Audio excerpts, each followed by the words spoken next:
everyone, welcome to another video. If you're new here, my name is Millie and I'm the person behind Blink Lettering.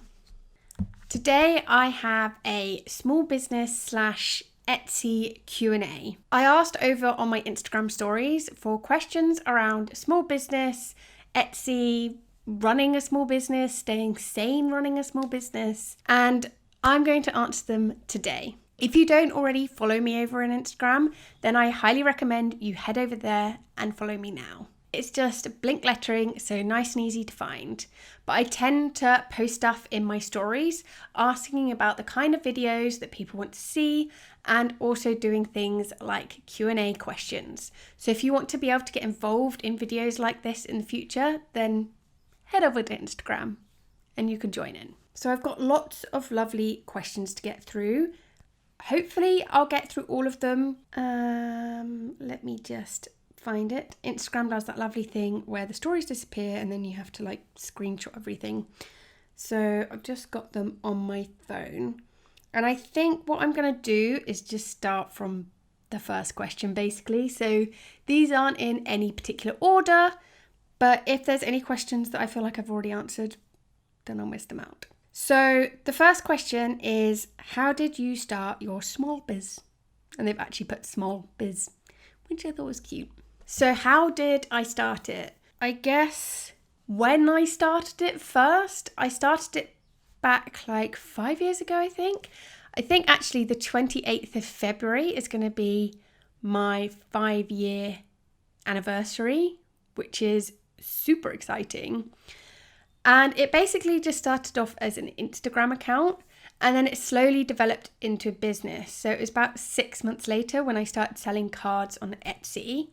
I am a graphic designer by day and I'd already played about with the idea of becoming some sort of freelance graphic designer, but I've obviously started doing calligraphy and now that's the base of my business, but I do still do freelance graphic design as well as calligraphy.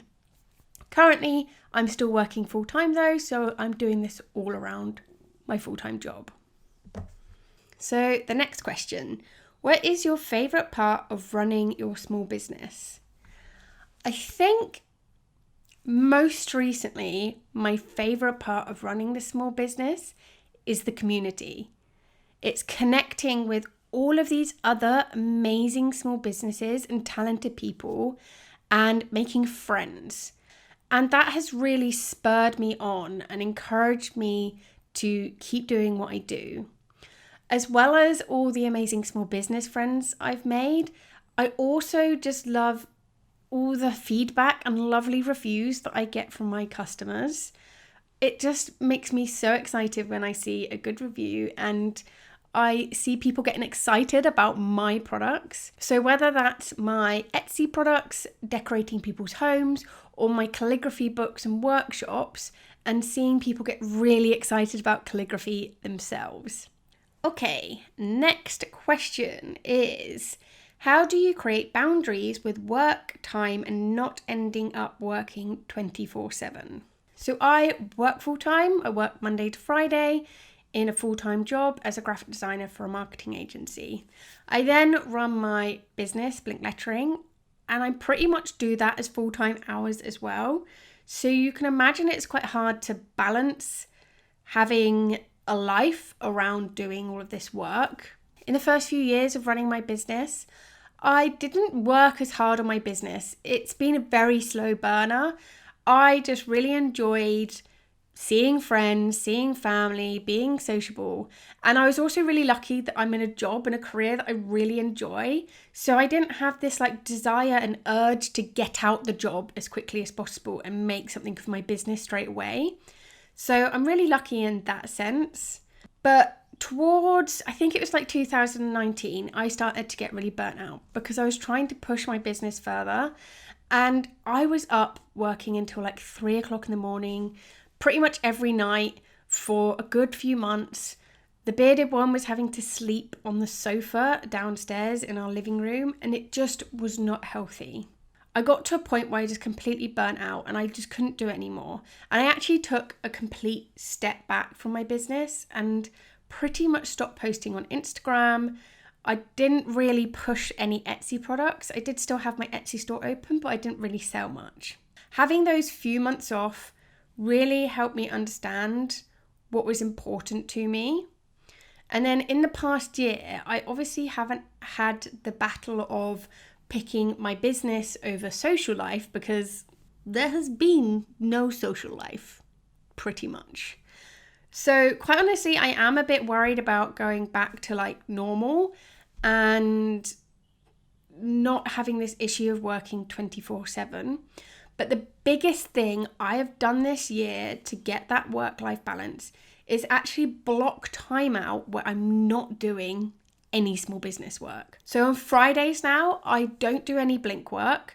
I still work in my full-time job, but I physically cross out Fridays in my bullet journal so I can't do anything. And that has been a game changer. That has been so good for my mind, and it's actually made me more productive. I know what it feels like when you're feeling guilty because you're not working on your small business and you're just sitting in front of the telly. But if you actually book time in to not do it, then you won't feel guilty because you have planned that. So if you're really struggling to get the work-life balance and you want to stop working 24/7, then actually book some time to not do anything. Really recommend that. On to the next question. Deflated as trying everything but not getting sales on Etsy from people I don't know. Tips. This is a very broad question, and there's going to be certain things that people need to do to specifically help their shop. But I'll give some broad pointers that hopefully will help you. And if you aren't doing any of these, then I encourage you to do them. So firstly, Etsy like a lot of products. I didn't really start getting a boost in sales until I had 100 products in my shop. I know this can sound really daunting, especially if you make every single thing by hand. So it's a really good idea to assess how your shop works. Also, you need to think about your tags. Make sure that you're tagging things correctly. Don't just say cute bag, say blue bag, or don't just say A4 print, say funny print or print for kitchen or gift for her. So really think about how your customer is searching for your products and not just describing what you think it is. Thirdly is product photography. It's super important. Make sure it's consistent and make sure it looks good and it clearly shows what the product is. If you're not really sure about how to go about product photography, there are so many tutorials on YouTube to help out, and there's also great classes over on Skillshare, so I really recommend heading over there as well. The other thing that Etsy really like is being active. So that's consistently posting products all the time, basically. So rather than make 100 products and post them all up in one go, make those 100 products, but drip feed them onto Etsy over a few days. You could do one product a day for 100 days. Etsy would love that. One analogy that someone said to me that has always really stuck with me is that if you throw a massive rock into a pond, it's going to ripple. And eventually those ripples will stop. And they'll stop pretty quickly. Now, if you had 50 little pebbles, you just threw one in, threw one in, threw one in, then those ripples are going to keep going. Every time you throw one in, there's going to be another set of ripples. So those ripples will never stop. So for Etsy, that means you're always active and you're more likely to have your stuff shown to people you don't know. Next question is, how do you work out Etsy fees?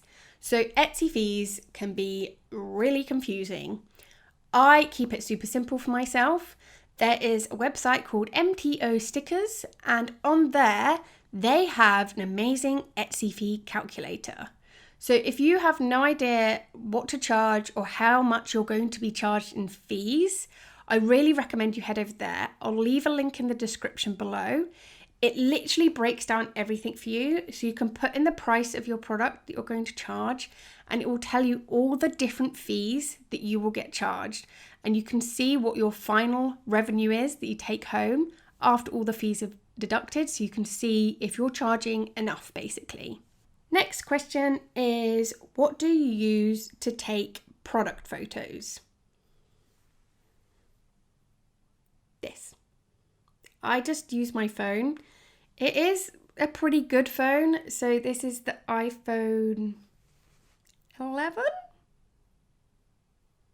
I can't remember what phone it is. It's got a pretty good camera and you don't necessarily need anything fancy. As long as you have a good camera, and that could just be on a phone, and natural light, then those are the two most important things for taking product photography.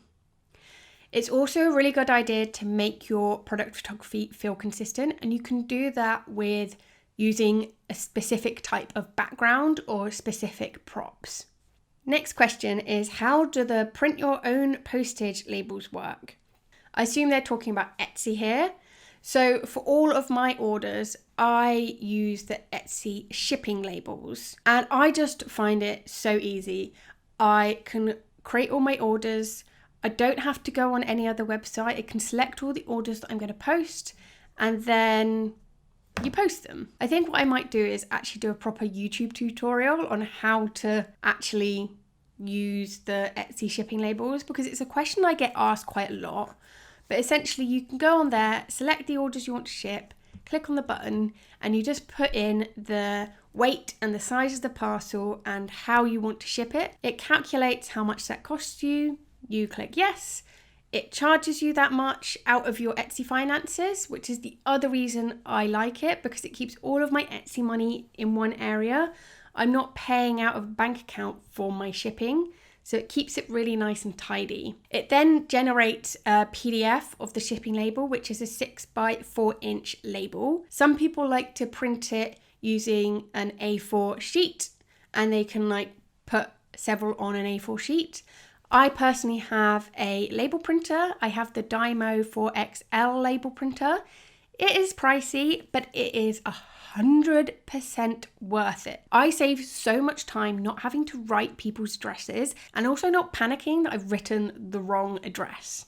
So I really recommend it. If you're sending quite a few parcels a week, it's so worth it. Next question. Someone's just put fees, VAT, tax stuff.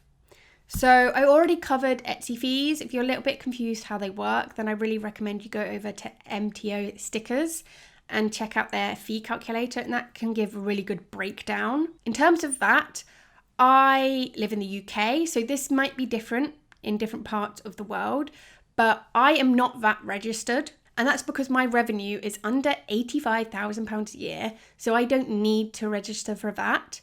Therefore, I don't need to charge VAT on my products. So I don't charge VAT on my products. You'll notice that Etsy do charge you VAT. That's not something you have control over, but if you become VAT registered, then you can get a refund on the VAT that Etsy charge. I really don't know that much about that. That's a whole different kettle of fish. Can be quite confusing. We'll worry about that when I come to it. If I can earn 85 grand in a year, then that would be amazing. In terms of tax stuff, that's really broad. But essentially, if you're in the UK and you're running a business, then you need to register for HMRC. It doesn't matter how much you earn. I would call them up and register. You may find out after you've called them up that they tell you that you don't need to do a tax return because you're earning less than £1,000 in revenue for that year. But it's better to be safe than sorry and just call them up and let them know that you're running this business. Even if you're earning under the threshold to be taxed in the UK, you still need to submit a tax return. So if you're really confused about tax stuff in the UK, then I would just call HMRC. I've called them so many times before with questions and they're really lovely. They're not actually that scary. The only time I'd recommend not calling them is in January, because that's when everyone is doing their tax return, so they are really busy. So actually now is the best time to call HMRC. In terms of tax stuff around the world, that's not something I can really answer, I'm afraid. But I really recommend doing a little bit of research and getting some help and advice. Next up is, what's the one thing you wish you knew before you started? Ooh, that's a good question.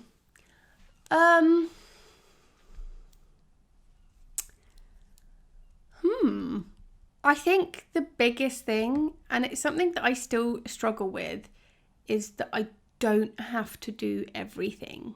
And I think this is really common with a lot of small businesses, especially ones that have started over the past year, is they're seeing other very successful small businesses that have been running for a few years, who are doing amazing things, and there's that feeling that you should be doing everything that they're doing, but you actually don't need to do that.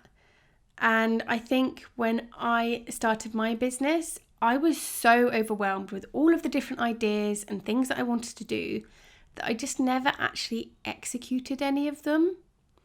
So I think the one thing that I wish I'd known before I started is that I don't need to do everything.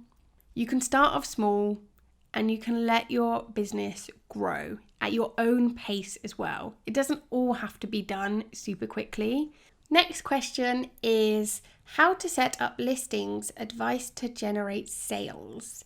In terms of how to set up Etsy listings, that's quite a lengthy thing for me to go through in this Q&A video, but it's something that I'd definitely be up for doing a separate tutorial video on. So if you do want a tutorial on how to set up Etsy listings and the best practices for setting up an Etsy listing, then let me know in the comments below and I can create a video like that for you. In terms of generating sales, I already touched base a little bit earlier on the whole Etsy tips. Basically, being super active in your shop is really important if you want to generate sales in your Etsy shop. But also it's really important to build a community of people on social media. Now, you don't need to be on all social media platforms. Pick one and become really good at it. I really recommend Instagram because it's a very visual platform, so it's a great way of getting your products out there. But essentially, you're not going to generate sales on products that you never talk about. So you need to talk about them and you need to show them. This is something I'm still working on because I always feel really cringy talking about my products and feeling really salesy, but it's just something that you have to do as a small business. Next question is adding freebies to orders a good idea? Now, I am in two minds about this. I see quite a few people add edible freebies to their orders. And I've personally received edible freebies before. In fact, whenever I order from Cult Pens, they always give me a pack of Haribo, which is really lovely. I really enjoy that. However, something you need to bear in mind when it comes to edible freebies is allergies. So if you're giving anything that has nuts in, then that could cause a real issue to your customers. Also, for things like Haribo, they're not actually vegan, I don't think, because of the gelatin. So you need to think about what products you're giving if you're giving edible ones. I personally would never ever give any sort of edible things in any of my products because it would just worry me too much. I wouldn't want someone to have an allergic reaction for something I've given.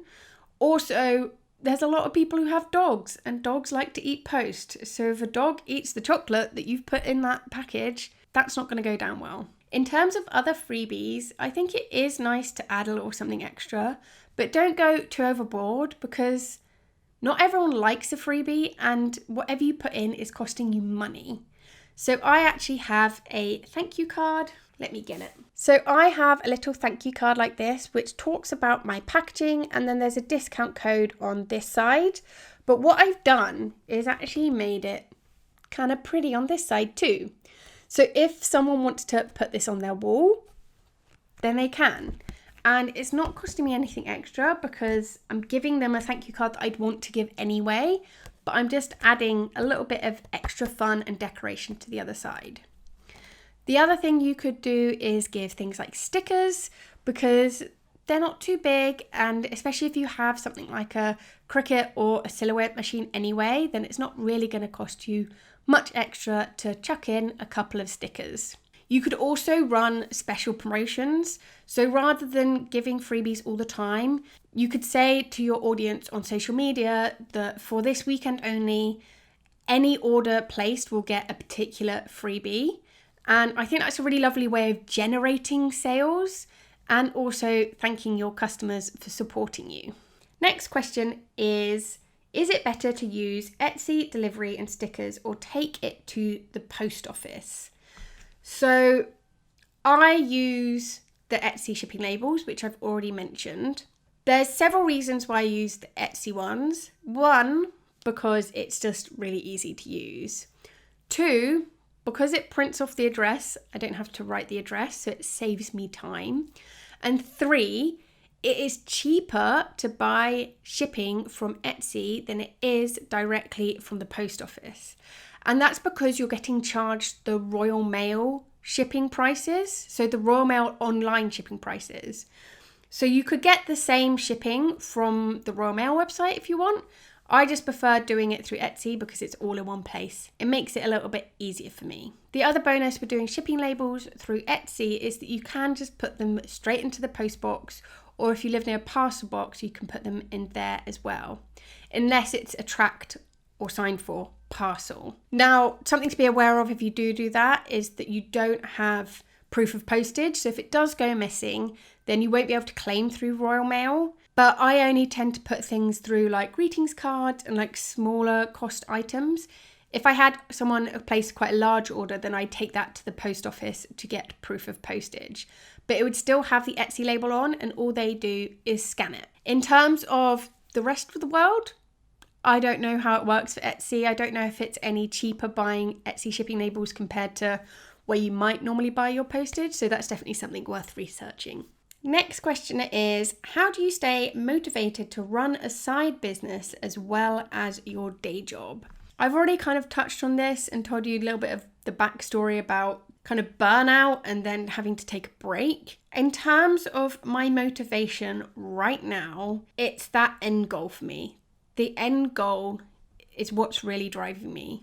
So the end goal for me is to save enough to buy a house with my partner. And once I've bought that house, I can quit my job. And for me, that is such a big driving force to encourage me to keep doing this every day that it just motivates me. Now, don't get me wrong. There are days where I am not motivated at all. I'm not like this every day. There's some days where I just want to sit on the sofa and do nothing. And something that I've learned to do is listen to my body when I feel like that. And when I listen to my body and just chill out, when it comes to the next day, I feel even more motivated. So don't feel like you have to be constant all the time.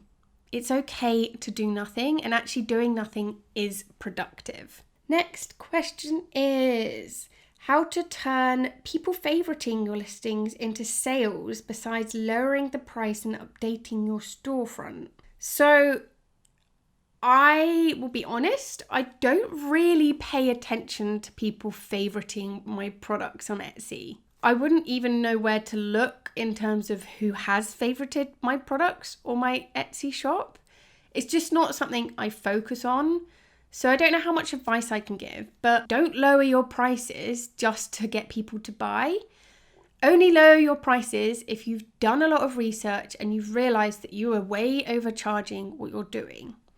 But also, if you do lower your prices, then make sure that you're still paying yourself a decent hourly wage. I would just say, don't focus so much on the favorites. Focus on what can get you that sale. So think about special occasions like Mother's Day or Easter, Valentine's Day, Christmas, and focus on those occasions coming up and how you can adapt your product to suit those occasions and encourage that sale. Next question is, how do you take care of taxes? What do you need to know beforehand? I've already touched on this a little bit, and registering with HMRC is super important. They are really helpful. If you have any questions to do with taxes as well, go and chat to HMRC. Don't ask for advice in Facebook groups or on Instagram. Unless you are getting advice from a professional, then it's not good advice. And this is even me. Don't take my advice. And that's why I don't really want to share too much on taxes, because I'm not an accountant. I'm not a professional.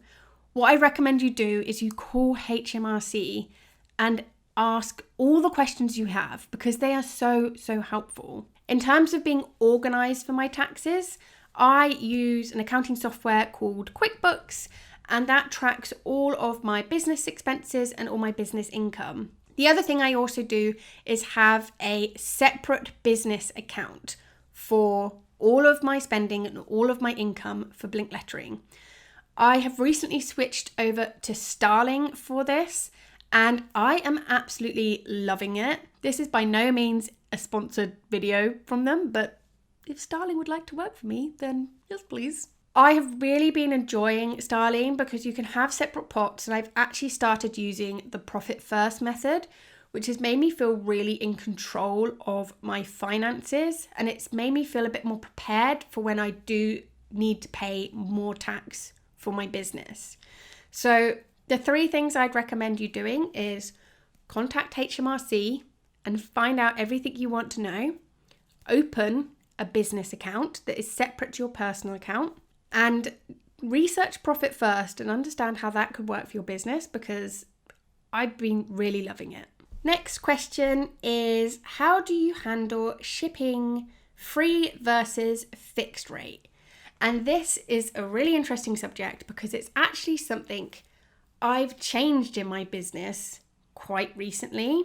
So before about October time, I was offering free second class postage on all of my products.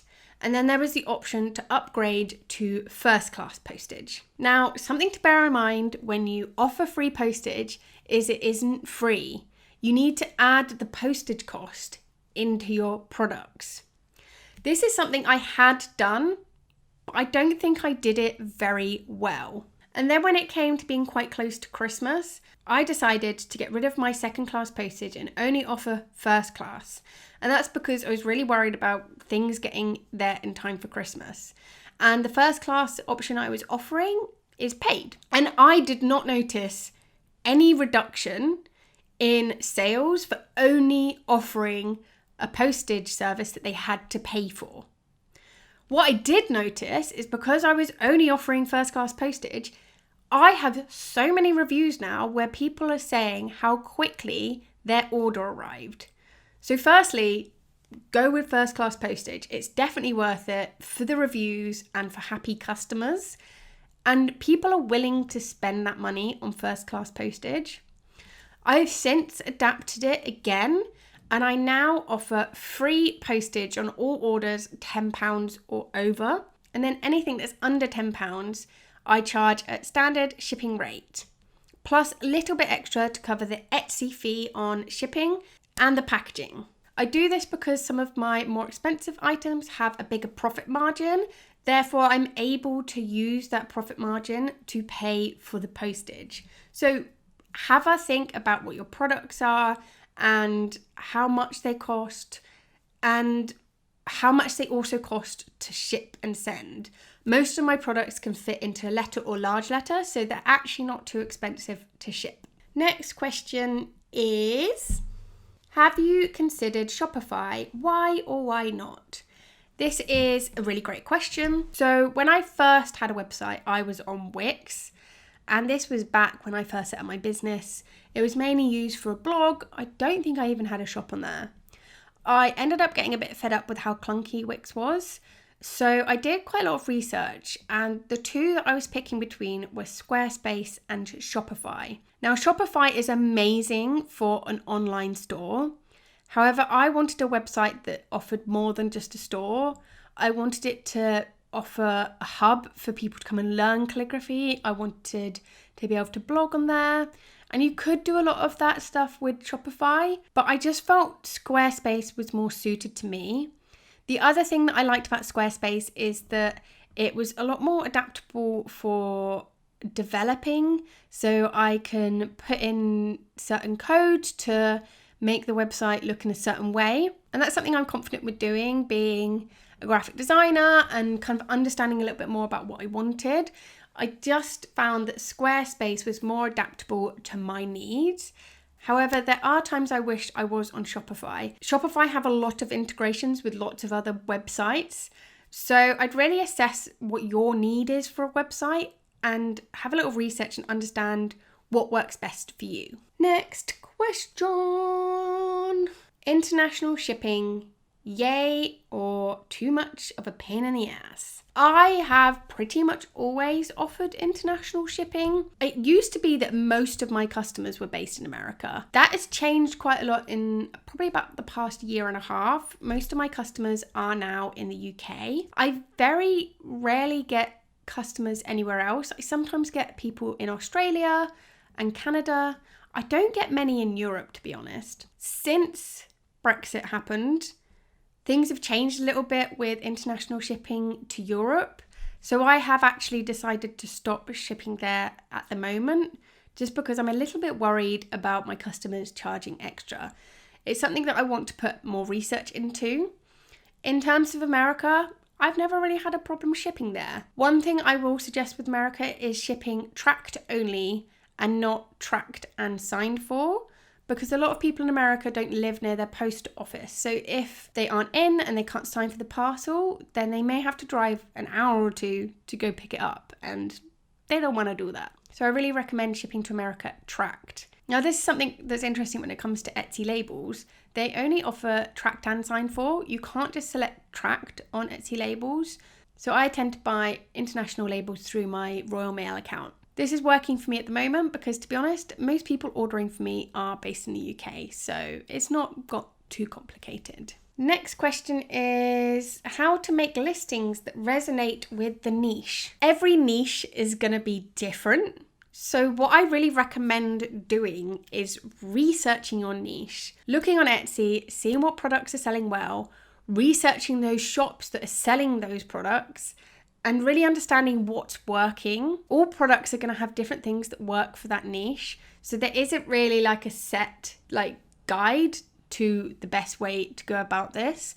So your best bet is just to do your research and see what works. So that is all of my small business / Etsy questions today. If you have any other questions, then let me know in the comments below and I'm more than happy to help. As I've mentioned, there's a couple of subjects that I'd love to go in more detail about. So if there's specific videos that you'd like me to do on Etsy or small business, then again, let me know in the comments below, because I'm just really excited about helping other small businesses out and I love creating this kind of content. Thank you so much for watching this video. I hope you enjoyed it. If you found it useful, then please give it a thumbs up, because that really helps me out. And if you want to see more videos from me about small business or running an Etsy shop, then make sure you hit that subscribe button. Thank you so much for watching this video, and I'll see you very soon for another one. Bye!